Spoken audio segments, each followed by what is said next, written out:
Say, you weren't thinking of flying, were you? Well... You know Andy loves toys that can fly. Really? Well then, to infinity and beyond! The Moon Knight finale. It does something I really hoped it would do in the most generic way possible, kind of. It's smart about a couple of things and really lazy in other things. Let's talk about it. Hello, fellow Disney Plus watcher. It's nice to talk with you about Disney Plus today. If you love Disney and Disney Plus as much as I do and enjoy talking about it, why not click the subscribe button to stay up to date, and please give it a like because it helps the video and the channel. Thanks. Of course, this is just my experience. I'm not saying this finale is the worst piece of TV ever or something, not at all, but honestly, this feels like pre-Iron Man level generic Gods of Egypt type stuff, and I don't know, man. We're going to get into spoilers, so be warned. Watch the episode first, then come back to hear me rant. Now, real quick for context, I do really like this show so far. I did had a couple of issues with the very first episodes. The style of it took me a while to get me into it, but like last week's episode 5 was, I won't say Shakespearean, but it was really grand in emotion, in the traumas we had to deal with. The plot was moving really quick, while Oscar Isaac's characters were given so much depth, and the finale, I feared it would, is not that great. But first, before we rant, let's talk about what is actually good about this episode. The goddess Tawaret helping out by making a deal with Layla and taking her body was freaking badass. I mean, I smiled from ear to ear. The costume reminds me of Wonder Woman's costume in Wonder Woman 84. I really like it, and I like Layla as a superheroine. It works for me. Let's get this MCU going. Okay, MCU is a weird term. The action, or at least the combat, is generally great. The final set piece, especially. The different Stephen Mark switches are awesome and charming. The fighting styles of both our heroes are different, and the face switches in camera sometimes are great. We never saw him switch back and forth so fast and so eloquently as in this episode, and so often. Mad respect for both Oscar Isaac and the camera transitions. During the finale sequence, the battle of the gods playing out in the background, the backdrop of the scene while we see Harrow walking into frame, like seeing the two gods falling, Khonshu getting defeated while Mark is laying on the ground. So visually in this one shot, we see the mirror that is the battle of the gods, and it made me feel like the Amit and Khonshu battle was just as personal as Harrow's and Mark's battle, and that they were so intertwined. I love that visual language we got here. I really liked Tawaret using dead bodies as tools of flesh to speak to Layla. It's horrifying in a way, seeing them move like dead hand puppets. Like, they did really well on the physicality, and it was a nice, surprising new thing. I mean, how many movies or shows do this? It's weird and campy in a good way. I think it's really clever to use Harrow's feet and his glass in his shoe fetish and use that as the clue to tell us, hey, Mark wasn't the crazy one. It was Agatha all along. I mean, Harrow all along. I really like that hint we got at the end with the blood and Harrow. I think that is clever on its own, but that's basically it. You know what? Actually, this is my script. I'm not gonna go scripted anymore because I'm just gonna talk about this episode. It wasn't good. Stephen's resurrection was not earned, I think. I know that in the afterlife, Mark wants to get back to the real world because there's a threat and he wants to... I know, he has to get back to the fight to summon Moon Knight and defeat Harrow.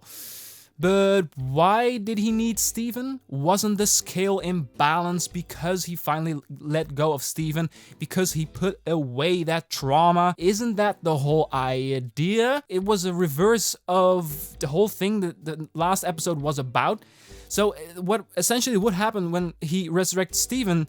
The gates wouldn't open at all, right? The scales wouldn't be in balance. So it isn't... Yes, Stephen was kind of fun here and there during the episode, I know. But apart from a few quips and very cool transitions and great acting from Oscar Isaac, he wasn't a key in this episode. You know, the scene where they got Harrow and I have to finish this scene, right? That's a scene where Steven wasn't in on anything at all. So the important decisions later on in the episode were not Steven's. So Steven was a funny a side character in the rest of the episode.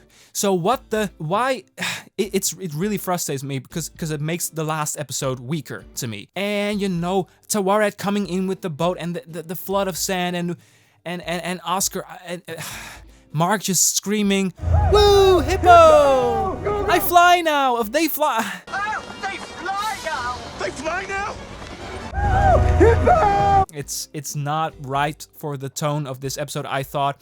I generally thought the first half of this episode was too rushed. I really think it was too short. I wouldn't fault it too much for that, but it could have done with a little bit more more style and a little bit more pause in some scenes. And, you know, again, the scene at the altar with Harrow and the finish this scene was very rushed, and I felt that during the episode quite a lot.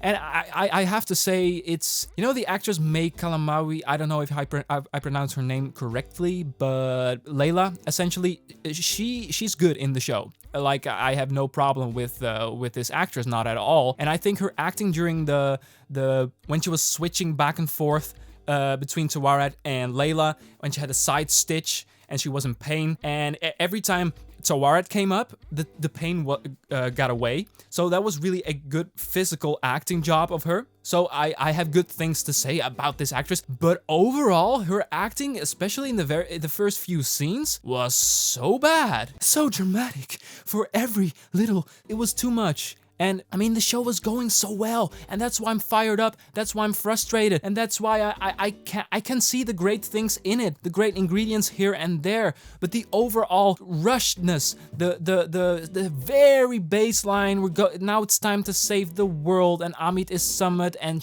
the whole Crocodile Amit character was also a little too campy. The script basically was a 2002 superhero movie when they weren't quite yet sure how to make superhero movies, and this was the generic of the generic script in terms of I don't know, man. And it's so disappointing that basically the character journey, the end of the character journey of Steven and Mark, because apparently Steven's still a worthy character to have around.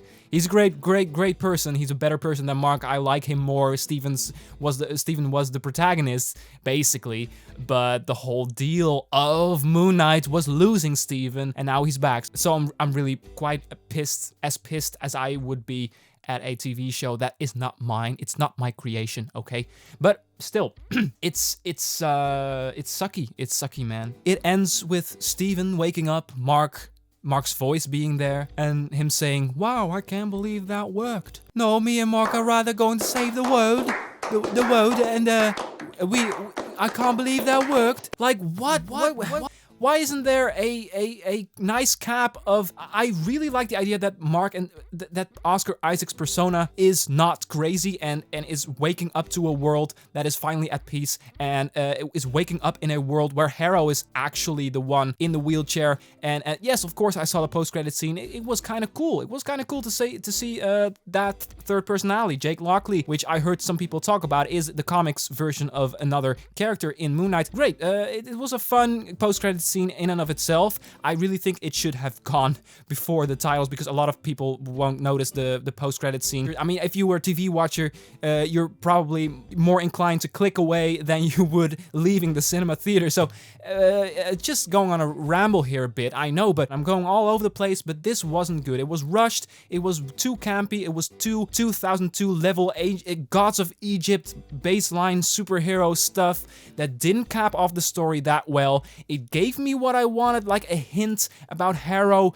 being the real psycho here. That's very cool, but it was executed so weirdly and vaguely that it didn't win me over, and bringing back Steven as just as worthy of a survivor in this show as Mark is a great Great. Great disservice. I'm annoying, aren't I? Okay, now it's up to you. What did you think about this episode? Let me know in the comments below and add D+ on the top of your comment if you want me to give my thoughts on your thoughts in the coming Sunday video. I'm thinking about wrapping this up. Thank you so much for watching. If you're interested in my thoughts on previous episodes, you'll find it right here or in the description. Did you like this video? Then there's a simple way to show support. Thank you so much. I'll be back tomorrow with a ranking on all of the episodes of Moon Knight. For now, have a wonderful day and see ya.